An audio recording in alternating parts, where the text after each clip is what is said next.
Ada yang jago olahraga, tapi nilai pelajaran matematikanya biasa aja. Ada yang nilai matematikanya tinggi, tapi pelajaran seninya biasa aja. Kok bisa gitu ya, geng? Jawabannya ada di video berikut.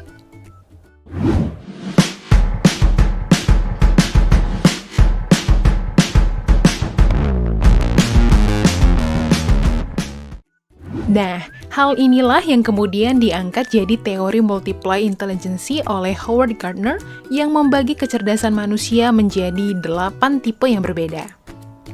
Di episode kali ini, kita akan membahas 8 tipe kecerdasan dan bagaimana pengaruhnya dengan gaya belajar setiap orang. Yang pertama adalah kecerdasan visual atau spasial.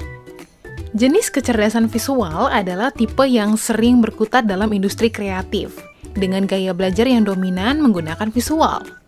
Ciri-ciri orang yang memiliki tipe kecerdasan visual antara lain lebih tertarik oleh buku yang isinya didominasi oleh gambar, mudah menangkap data dalam bentuk visual seperti infografis dan video, senang menggambar, melukis, dan membuat visual arts. Tipe kecerdasan yang kedua adalah kinestetik atau fisik. Kalau kamu adalah orang yang menyukai kegiatan belajar dengan cara turun langsung ke lapangan atau menyentuh langsung objek yang dipelajari, itu artinya kamu termasuk ke dalam tipe kecerdasan kinestetik. Kinestetik memanfaatkan kemampuan dan interaksi fisik lewat gerakan tubuh untuk pendukung proses belajar. Ciri-ciri orang yang memiliki kecerdasan kinestetik antara lain mahir dalam bidang olahraga maupun olah tubuh, suka membuat berbagai kerajinan tangan, lebih mudah mengingat sesuatu yang dilakukan sendiri dibanding hanya melihat atau mendengar. Tipe kecerdasan yang ketiga adalah auditory atau musik. Jika kamu adalah orang yang senang melibatkan media berupa suara dan musik dalam kegiatan belajar, bisa jadi kamu masuk ke dalam tipe kecerdasan auditory. Ciri-ciri orang dengan tipe kecerdasan auditory antara lain suka bernyanyi, bermain musik, mudah mengenali pola nada dan bunyi, mahir mengingat lagu dan alunan melodi, serta senang belajar sambil mendengarkan musik. Tipe kecerdasan berikutnya adalah verbal atau linguistik. Mereka banyak memanfaatkan penggunaan bahasa, baik secara lisan maupun tulisan. Orang yang masuk dalam kategori ini punya bakat alami di pelajaran bahasa, dan cocok dalam kegiatan yang butuh kemampuan berbicara yang baik, seperti debat atau pidato. Ciri-ciri orang yang termasuk ke dalam tipe kecerdasan verbal antara lain mampu mengingat informasi berupa lisan dan tulisan, suka membaca dan menulis, berbakat dalam menjelaskan sesuatu, punya kemampuan untuk bernegosiasi dan berdebat. Lanjut ke urutan kelima, yaitu tipe kecerdasan logika atau matematis. Orang-orang yang termasuk ke dalam tipe kecerdasan logika memiliki skill dalam urusan menguraikan informasi berbasis data dalam bentuk angka dan juga kemampuan analisis yang baik.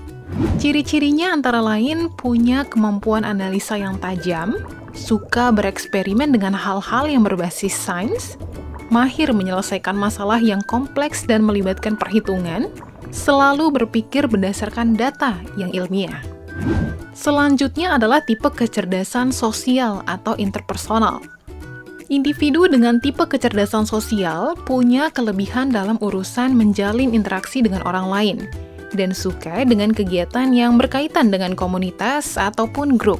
Ciri-ciri individu yang masuk ke dalam tipe kecerdasan sosial antara lain memiliki kemampuan komunikasi verbal dan nonverbal yang baik, mampu melihat suatu kondisi dari berbagai perspektif, selalu menciptakan hubungan yang positif dengan orang lain, dan mahir menyelesaikan masalah di dalam grup. Selanjutnya adalah tipe kecerdasan soliter atau intrapersonal.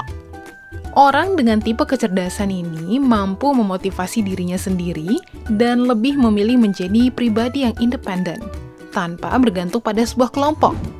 Ciri-ciri orang dengan tipe kecerdasan soliter ialah mengetahui kekurangan dan kelebihan pribadi, senang menghabiskan waktu untuk mengenal diri sendiri, mampu mengendalikan emosi, serta paham akan tujuan yang ingin dicapai dalam hidup. Yang terakhir yaitu tipe kecerdasan naturalis. Naturalis punya minat yang tinggi terhadap hal yang berkaitan dengan alam. Mulai dari kegiatan yang melibatkan interaksi dengan hewan dan tumbuhan, sampai aktivitas di alam terbuka. Ciri-ciri seorang naturalis ialah punya ketertarikan yang tinggi terhadap bidang ilmu pengetahuan, seperti biologi, zoologi, dan botani. Suka dengan hal-hal yang berbau alam, seperti berkebun, naik gunung, dan berkemah. Itu dia ke-8 tipe kepribadian kecerdasan dan gaya belajar yang diambil berdasarkan teori Gardner. Dari sini kita bisa cari tahu, termasuk ke dalam tipe yang mana sih kita? Kalau kamu kira-kira masuknya ke dalam tipe yang mana, geng? Jangan lupa untuk kasih komentar dan lihat video-video Kreatifpedia lainnya ya. See you!